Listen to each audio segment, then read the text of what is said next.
Alright,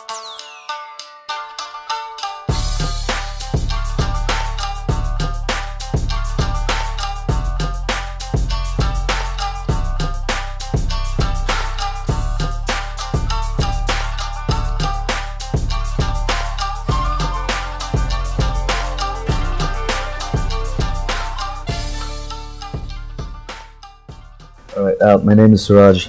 I'm originally from Nepal. I've been in the industry for 16 years now. I started off as a waiter in a restaurant, and then gradually waiter. Then I started working in a club, then took it seriously, and then entered the cocktail scene.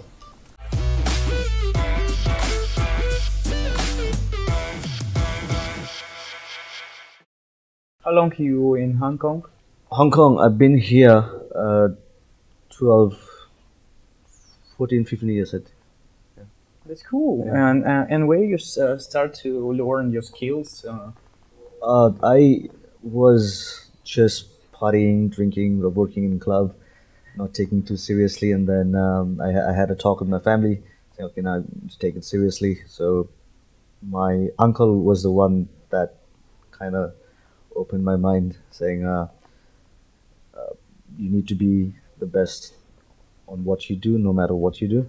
So I was in a cocktail scene, so I was like, okay, then I took it seriously. And it was again thanks to my boss, the company that I work for right now. They were very supportive, and whatever I wanted to do, they were always behind me. So it kind of, I put my effort, and they were very generous, and they were very rewarding as well. So it kind of helped in that manner. That's cool. In China, that they have like a bartender school or something. Yeah, there is here, but it's not that very famous. So people don't really go. There are local people who go there. Okay. But most of it in Hong Kong is just by going in and learning. There's not actually a proper school where you go and learn. Okay, in this case, a few tips how to start, learn where get information, how to be right professional bartender. Just to be, first of all, to be patient, and don't jump around different place.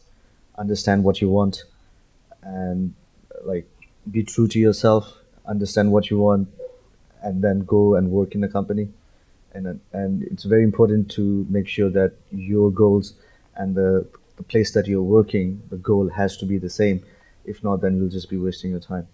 And always be very loyal and punctual, and just ask question every time. Not just if someone tells you to, hey, this is the way to do it, here's a recipe. Follow the recipe, but ask question as well. That's cool. Ask question. This is a nice thing. A lot. Yeah, a lot. And you were here like 12 years. Do you remember the bar culture 10 years ago? Oh yeah, it was crazy. It was not that good. It was like flaming Lamborghini and the ягер bomb. I like seven years ago, I was working in a nightclub, and I used to make a lot of ягер bomb and B-52. So it's like 2 a.m. in the morning and nightclub, and someone would order 24 B-52. Okay, and when it started to change? It started changing like 4 years ago, I would say. I think it's more to do with customers. So they knew what they wanted. They would come to the bar, and then I think it's mostly the customers are more educated now, and they know what they want, and now it's become more very rich culture in cocktails now. Let's go. In your opinion, who is the father of bar culture? In Hong Kong, I think I would say not as an individual, but as a venue. The first official and a venue that made cocktails seriously was Lily and Bloom. So I was still working in a restaurant bar. I didn't know what cocktail was. That was like 4 or 5 years ago. And Lily and Bloom was the only venue in Hong Kong that actually did like serious cocktails, and they were making, at that time it was like old fashioned and Negroni, and then it was like wow. And then they were doing cool stuff back then, and they're still open right now, but not as an individual, but as a venue itself. Lily and Bloom was the first one to actually introduce cocktail to Hong Kong. Okay, and who is the pusher of industry now? Pusher. There's a lot right now. Come to mind. I think it was first person to actually. Hong Kong is very multicultural, and there are a lot of very good bartenders, and but I think that they're everybody is in their own group. Say like we have like a Nepalese bartending, we have a Filipino bartending, Yeah, it's normal. and then we have like expats and we have Chinese. So before what happened like 4 or 5 years ago, we all knew of each other. So the guy who was working across the street, I knew who he was, but if I would see him on the street, I would not talk to him. So it was like that. And the person who actually put all of them together was this guy called Michael Callahan. He's a guy from 28 Hong Kong Street. So when Proof and Company came to Hong Kong, that's what I believe. He was the one that went and talked to everybody. And now we have a group chat of all the bartenders in one group chat. So we talk with each other. Now we see. So when we finish our job, we go and mingle and party and have fun. But before it was like everybody was in their own little world. That's cool. Yeah. Big respect to this. Yeah, I think it was Michael Callahan and Andrew Yap. Andrew Yap used to be our venue manager here. So they were the first guys to actually bring everybody together. And then now we are like before we were a small family, now it's like a bigger family. What is your secret? It's like of your professionalism. Here it's being loyal, first of all, and treating your staff as a family. Right? I treat all my boys and girls here. It's like a small family, and because we see each other more than we see our own family, so it's very important to make them feel that you're not working for me, you're working with me, and we are all together. And that is I think it's just the most important thing. Tell us about your cocktail program here. We here, I always tell the boys, and what we are looking at is flavors, like spirits and all. It's good. It's very good to know, but it's super important as a bartender, someone who's working behind the bar to understand the flavors. So all my menus, everything that we do, we always focus on the flavor and then trying to take it, how can we get the best out of it.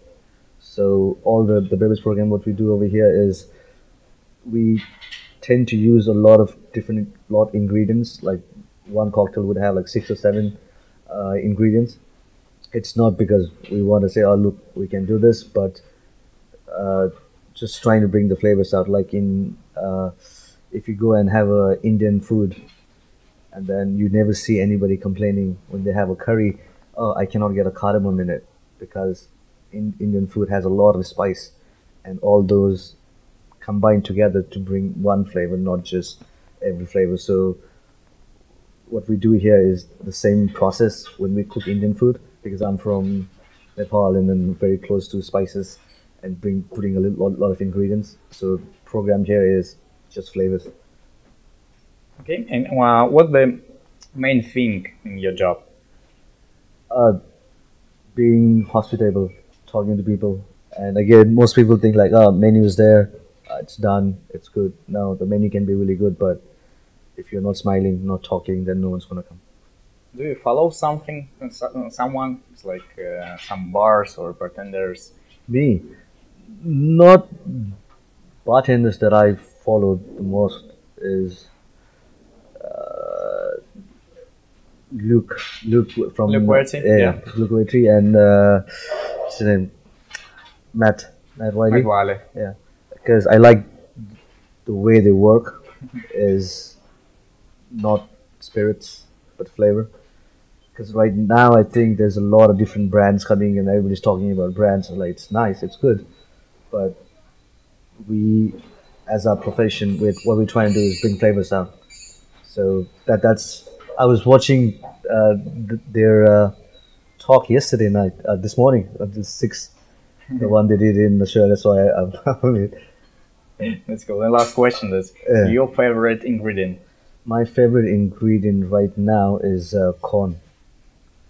That's cool. I've never worked with corn before, and I've got one in the menu, and I've done another one, and then I'm doing three. So I do menus for multiple venues in the company. So I'm doing like corn. I've been using a lot of corn right now.